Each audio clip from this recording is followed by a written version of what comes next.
Hello, my friend. I am glad you are here.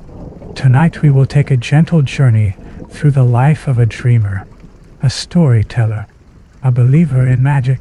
Tonight we will fall asleep with the story of Walt Disney.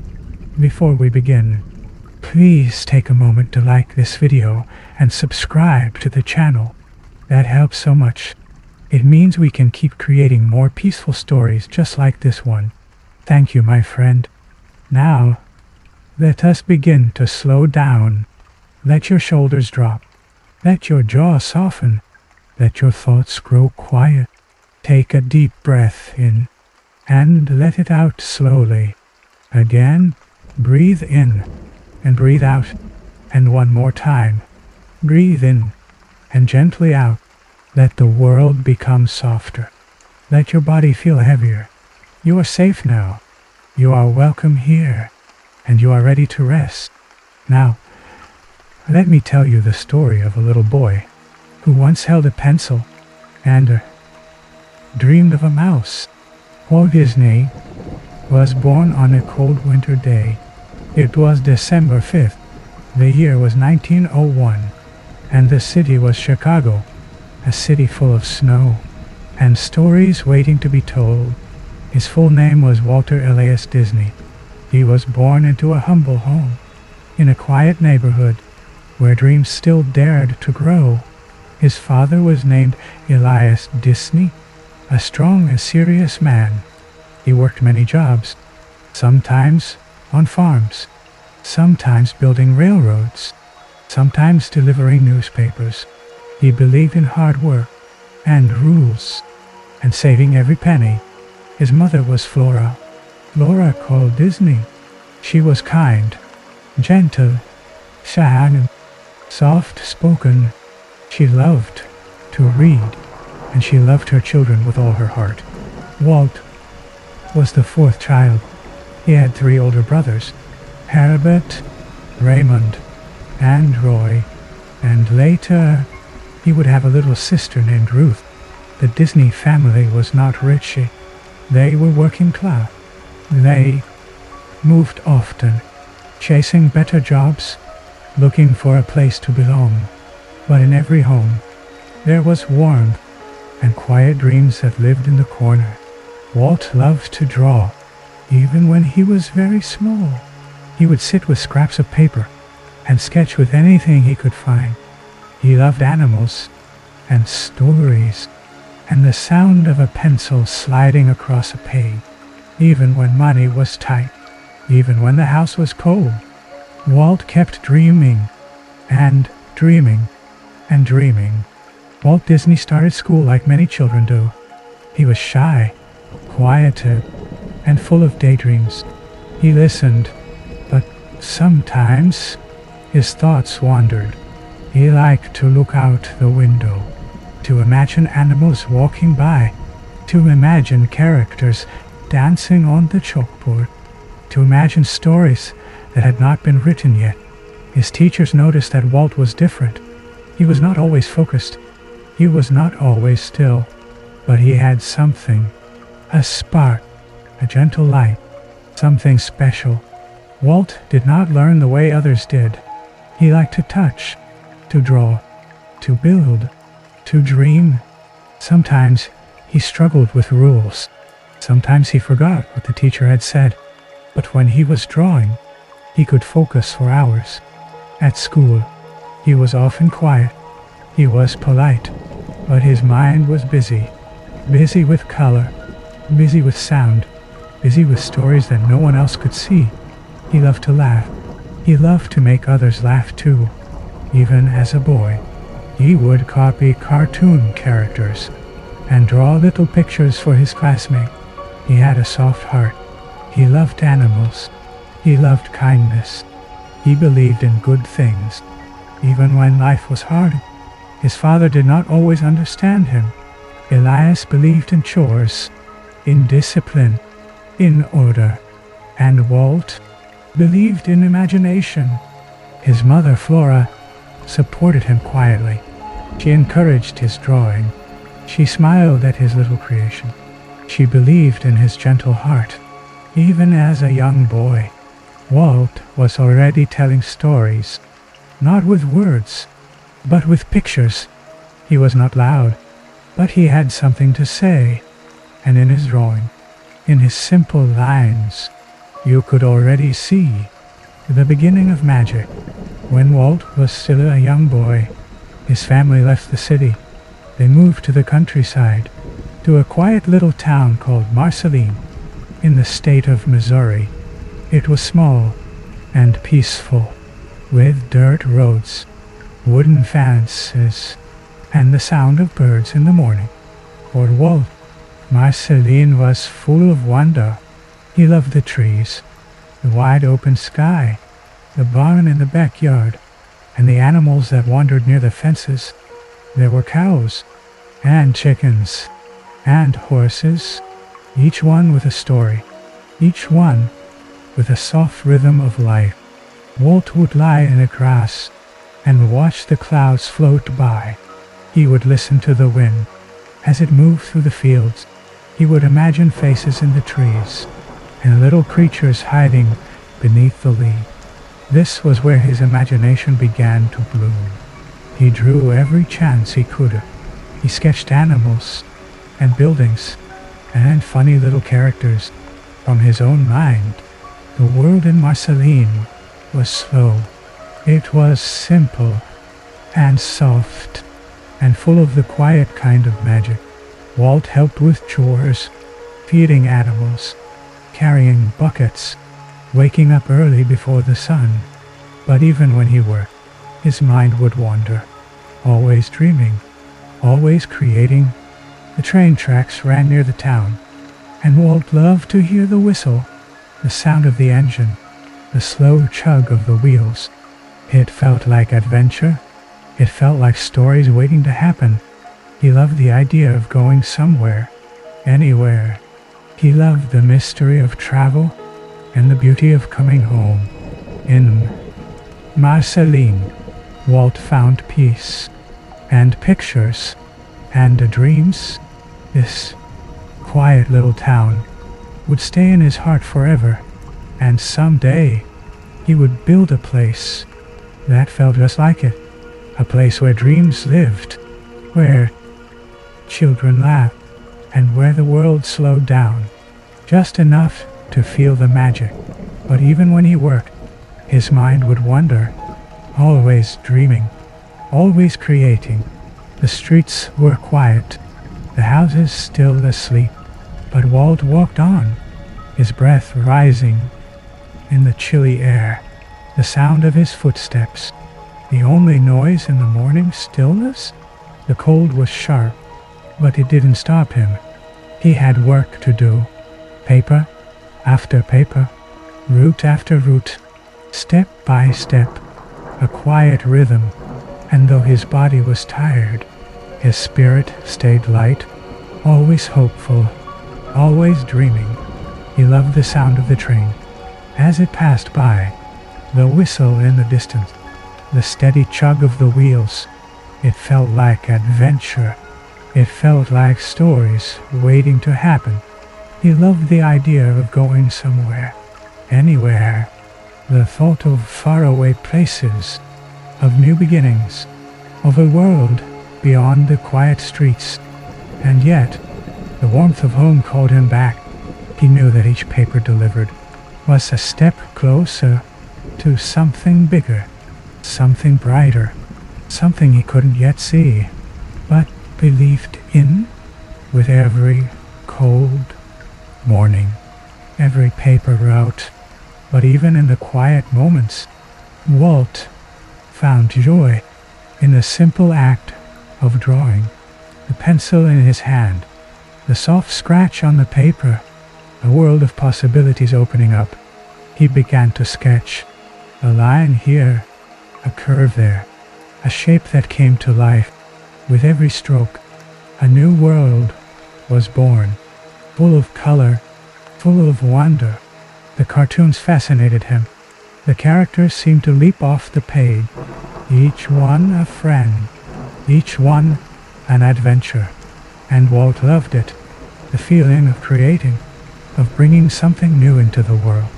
It was the joy of creation, the joy of discovery, that kept him going, even when the world outside felt hard. Drawing was his escape, his way of dreaming, his way of seeing the world differently. The more he drew, the more his heart was full of stories, of laughter, of magic, and though the path ahead was unknown, every sketch, every line told him he was on the right path, the path of his dream. But there was more to discover, more to explore, more to dream. And so Walt ran toward the world of art, toward the world he knew was waiting. He left home, left the comfort of what he knew, and walked into the unknown with his heart full of hope and his hands ready to create.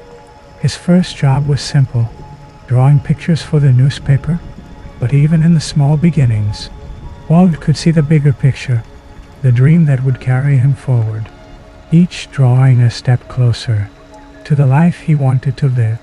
The days were long. The work was hard, but Walt loved it. Every moment of it, the feel of the pencil in his hand, the joy of seeing his work come to life. It made everything worth it. And as he moved forward, he could hear the distant sound of something great, something just beyond his reach. But he could feel it. He could see it. The world of art, the world of dream. It was all out there waiting, and he was running toward it. Every step was a leap of faith, but with every leap, he was closer to the place where he belonged, where he could create, where he could dream. And so he ran toward the unknown, toward the arty, toward his destiny. But life took him far from art, far from the world of creation. He found himself in war, a world very different from the one he dreamed of. The sounds of battle, the weight of responsibility. Yet even in the chaos, Walt saw the world through different eyes. His heart remained soft, his mind still full of story. He drove ambulances through the dust and the noise, but his thoughts always wandered back to the drawings, back to the dreams. The world was changing, but Walt held onto his vision. The war didn't take away his love for creation. It only made it stronger, made him see the beauty in the simple things, in the quiet moments, in the way the light moved across the sky, in the laughter shared between soldiers, in the hope that even in the darkest time, there could be light. Walt carried that light with him through the trenches and the mud. He never stopped dreaming, never stopped seeing the world as a place for stories to be told. And when the war ended, he came back with new eyes, eyes that saw beauty in everything, eyes that understood the value of peace and the power of imagination. He was ready now, ready to create, ready to bring his dreams to life. But even after all he'd seen, Walt kept dreaming, kept imagining. The world still held so many possibilities, and he knew it was time to create something new. So he started small, with a studio, a little place filled with hope, a place where stories could come to life, where his sketches could move, where his dreams could grow. It wasn't easy. There were setbacks, times when the studio seemed too small, too quiet, too empty. But Walt never gave up. He believed in the magic of creation, and that belief carried him through. Every failure was just another step, another lesson learned. Every mistake was a chance to grow, and with each passing day, the dream became clearer, the dream of something great. He worked late into the nights, his mind always racing, filling the empty space with life, with characters, with stories. And slowly, the world began to see it. The world began to hear it. A studio was born, and with it, A new kind of magic, a new kind of wonder that only Walt could bring to life. The seed had been planted. Now it was time to watch it grow. But the world was still waiting for that one moment, that one spark of magic. And then it came. A little mouse, born from a sketch, a dream given life. Mickey was born, not just from Walt's hand, but from his heart. A friend, a companion, a little creature with big dreams. He started small, just a simple drawing, but something about him felt different. Something about him felt special. And so Walt nurtured him, breathed life into him, made him real. The world was about to meet Mickey, and it would change everything. He would be the face of a dream, the symbol of all that Walt believed in, that with enough love and enough imagination, anything was possible. Mickey was more than just a character. He was a reflection of Walt's own journey, his own struggles, his own dreams. And with every laugh, every adventure, Mickey grew, and Walt's world grew with him. Together they began to make magic, to tell stories that would last forever. And as the world began to see Mickey, they began to see Walt, and the dream he had always carried. It was real now. It was happening. The world was ready for the magic that only Walt Disney could bring. But Walt was never alone. He had a brother, Roy, a steady presence, a partner in every sense of the word. Roy was there from the beginning, through the struggles, through the dream. He was always by Walt's side, a quiet strength, a constant support. Together, they built something beautiful, a bond that ran deeper than just family.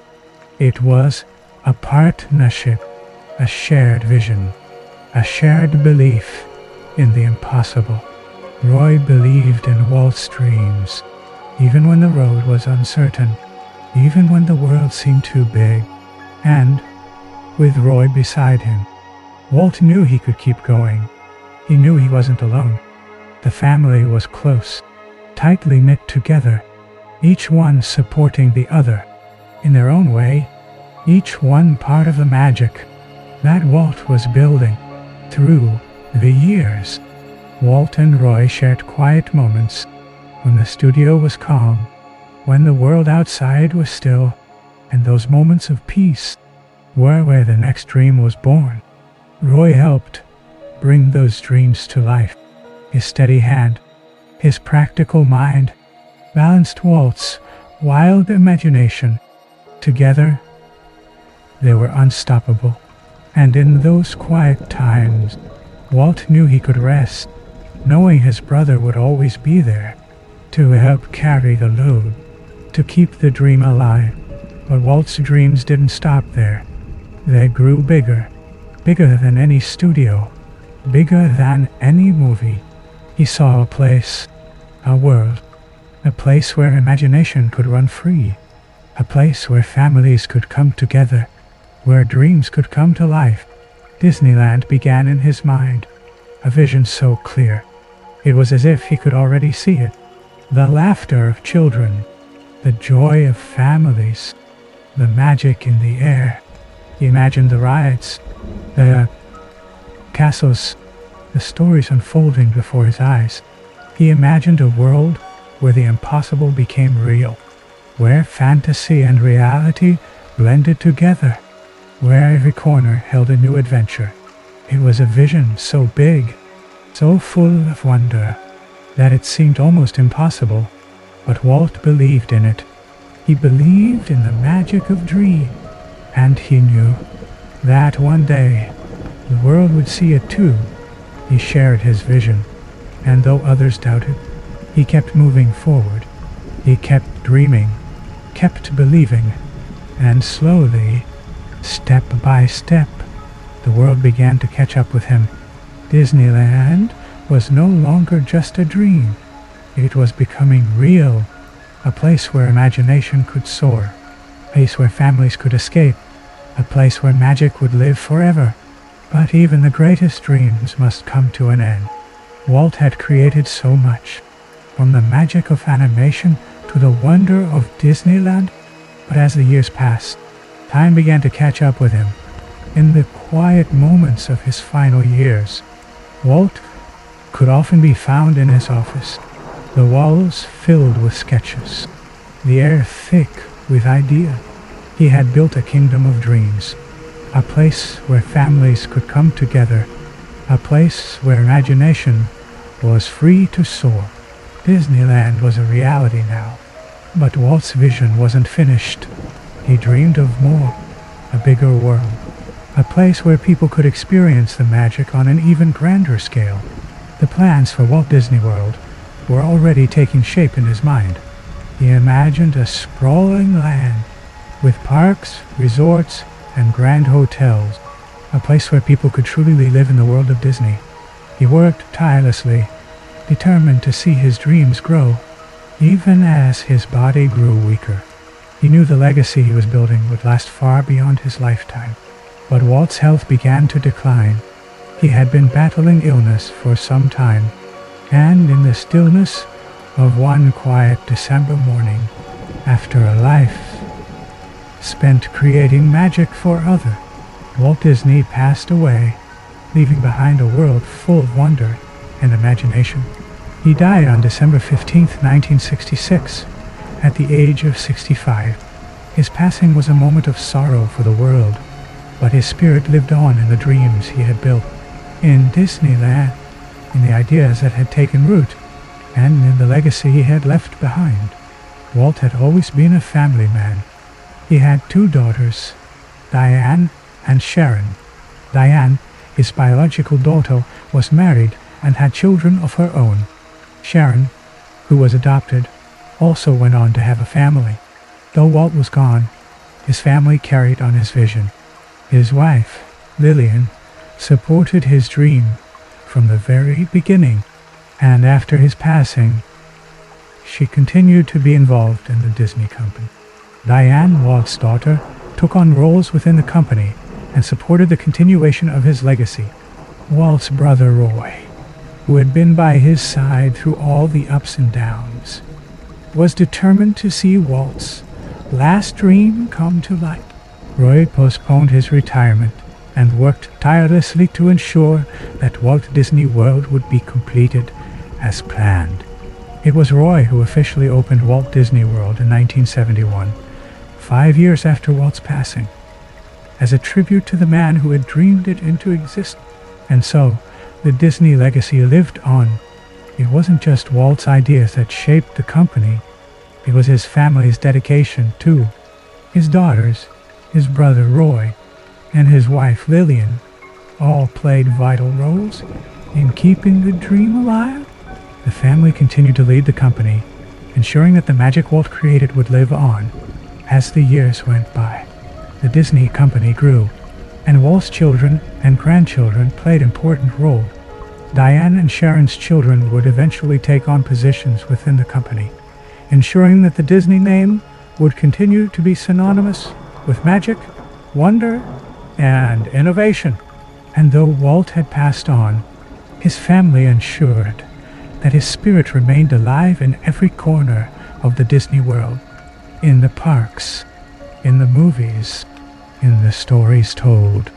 Walt's legacy was carried forward by the generations that followed. The magic he had started, the dreams he had nurtured, would never fade. Walt Disney may have left this world, but his vision, his heart, and his family's commitment would carry the magic forward for generations to come. But the story didn't end with Walt. The magic he left behind, the vision he shared with the world, continued to grow, continued to live, in the laughter of children, in the joy of families, in the wonder of every Disney park, movie, and story. His dream was no longer just his. It was the dream of everyone who believed in the magic of imagination, the power of stories, the beauty of dreams made real. Disneyland and Walt Disney World flourished. Parks were built in other countries, and with each new adventure, the magic of Walt's vision spread further. It reached new generation, new families, new dreamers. Walt's name became synonymous with joy, with wonder, with hope. Every corner of the world held a little piece of his dream, a little bit of his heart. Even though Walt had passed, he was still very much alive, in the hearts of those who loved his work, in the minds of those who believed in the impossible. The stories he created still carried on. Mickey Mouse continued to bring smiles to faces. The movies and shows continued to inspire generations. Disneyland remained a place where dreams came true, where the impossible was made real, where the magic never stopped. And as each year passed, more and more people came to know Walt Disney, not just as a name, but as a symbol of something greater, a symbol of the power of dreaming, of the magic that happens when you believe. And as Walt had always hoped, the dream would never die.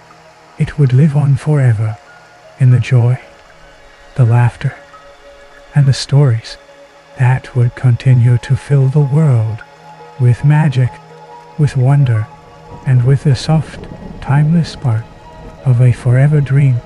As you close your eyes now, and the world around you fades away, know that you are part of something beautiful, a world full of dreams, a world full of magic.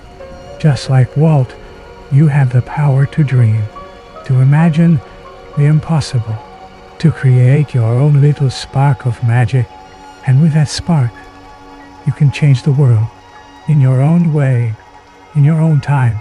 So rest now, my friend.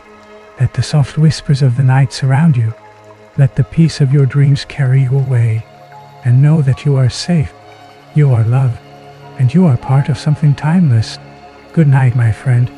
May your dreams be filled with wonder and light, and may you wake to a world full of possibilities. Blessings to you always.